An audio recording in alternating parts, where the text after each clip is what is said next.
আমি শাকিব খান ভাইয়ের সিনেমায় গান গাওয়ার সুযোগ পাইছি প্রথমে, তাতেই অনেক ভালো লাগে কাজ করতেছে। এখন সেই গান যদি মানুষের ভালো লেগে যায়, মানুষের প্রশংসা পায়, তাহলে অবশ্যই সেটা আরও বড় পাওয়া হবে।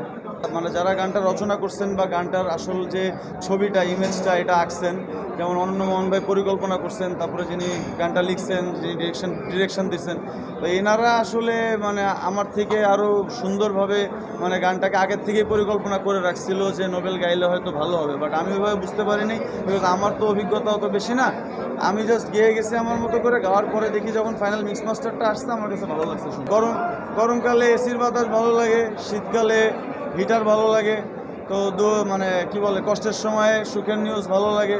তো এরকম এটা একটা খুব আনন্দের নিউজ যে শাকিব খান ভাইয়ের সিনেমায়, অনন্য মোহন ভাইয়ের সিনেমায় দরদে আমি গান করছি, 2টা গান। এটা বিশেষভাবে অবশ্যই আনন্দ দিচ্ছে, লাইক এসির বাতাসের মতো। আর হচ্ছে যে কিভাবে ধরে রাখবো, ইনশাল্লাহ এরপর থেকে আমি কন্টিনিউ চেষ্টা করব যে সময়ানুবর্তিতা এবং নিয়মানুবর্তিতার মধ্যে দিয়ে কাজ করে আমার প্রডিউসার তথা দর্শক শ্রোতা, ইনফ্যাক্ট আপনারা সাংবাদিক ভাই বোন যারা আছেন সবাইকে খুশি রাখার চেষ্টা করব। ধন্যবাদ। আসলে আমরা তো প্রতিনিয়তই লাইফের কাছ থেকে ডিসঅ্যাপয়েন্টেড হই, তো হয়তো এরকম একটা ডিসঅ্যাপয়েন্টমেন্টের অংশই আমার ফ্যানরা আমার কাছ থেকে মাঝে মধ্যে হয়ে থাকেন, কারণ লাইফ আমাদের ডিসঅ্যাপয়েন্টমেন্টস দিয়েই থাকে। তো তবে আমি চেষ্টা করব যে আমি একজন মানে আমার ভক্ত শ্রোতাদের জন্য একজন ভালো আইডল হওয়ার, যাতে করে তাদেরকে আমি ডিসঅ্যাপয়েন্টমেন্টটা একটু কম দিই এবং মানে নিরাশ কম করি এবং আশার বাণী এবং তাদের আশা পূরণটা বেশি করে করতে পারি। সুন্দর একটা গান, এরকম এত সুন্দর একটা গান যে গানটাকে মানুষ কেউ ঘৃণা করতে পারবে না আর কি। গানটা পিওর ভালোবাসার গান। কোন গান দিয়ে আপনার দর্শকদের কাছে যেতে পেরেছেন প্রথম, সেই স্মৃতিটা একটু মনে আছে? কোন গান দিয়ে দর্শকদের কাছে আমি বারবার গেছি এবং এখনও যাই। এখনও আমার মাঝে মধ্যে শো থাকে, প্রতিটা শোতে 30, 40, 50 হাজার মানুষ আমার সামনে দাঁড়ায় দাঁড়ায় গান শোনে, বসে বসে গান শোনে। তো আমাকে ছোঁয়ার চেষ্টা করে, ধরার চেষ্টা করে।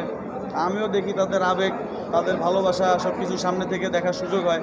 যেহেতু আমি শুধুমাত্র মানে স্টুডিও সিঙ্গার না, আমি একজন লাইভ পারফর্মার, সো আমার মানুষের কাছে যাওয়ার সৌভাগ্যটা অ্যাকচুয়ালি বেশি হয়, মানুষের আপ্যায়ন পাওয়ার। তো সেদিক থেকে আমি অনেক লাকি। বাংলা গান শোনার জন্য দর্শকদের জন্য কী বার্তা দিবেন? জি, বাংলা গান শোনার জন্য দর্শকদের কী বার্তা দেবেন? আমরা তো হিন্দিতে কিছুটা অভ্যস্ত হয়ে যাচ্ছি, বাংলা গান শোনার জন্য শ্রোতাদেরকে আসলে কিছুই বলার নাই, বিকজ শ্রোতাদের যেটা ভালো লাগবে দিন শেষে শ্রোতারা ওইটাই শুনবে। আপনি মানে বাংলা হিন্দি আসলে মানে গানের সুরের তো কোনো ভাষা নাই, তো যে কারণে বাংলা হিন্দি নির্বিশেষে সবই শ্রোতাদের কাছে এক। তবে আমাদের যারা আমরা মিউজিক তৈরি করি বা আমরা যারা প্রডিউসার, মানে যারা ফিল্মের প্রডিউসার বলেন, মানে আমাদের যারা নির্মাতা আছেন, গানের নির্মাতার থেকে শুরু করে এই টাইপের নির্মাতা, মানে যারা পাবলিকের কাছে কন্টেন্ট পৌঁছায় দিচ্ছে, তাদের একটা দায়িত্ব আছে যে আপনারা গ্লোবালি কন্টেন্টগুলোকে দেখেন। আমরা যাতে গ্লোবালি কন্টেন্টগুলোকে দেখে মানে আন্তর্জাতিক মানের কন্টেন্টগুলোকে দেখে আন্তর্জাতিক মানের কন্টেন্ট বানানোর চেষ্টা করি আর কি, সেটা গান হোক, সিনেমা হোক, যা কিছুই হোক।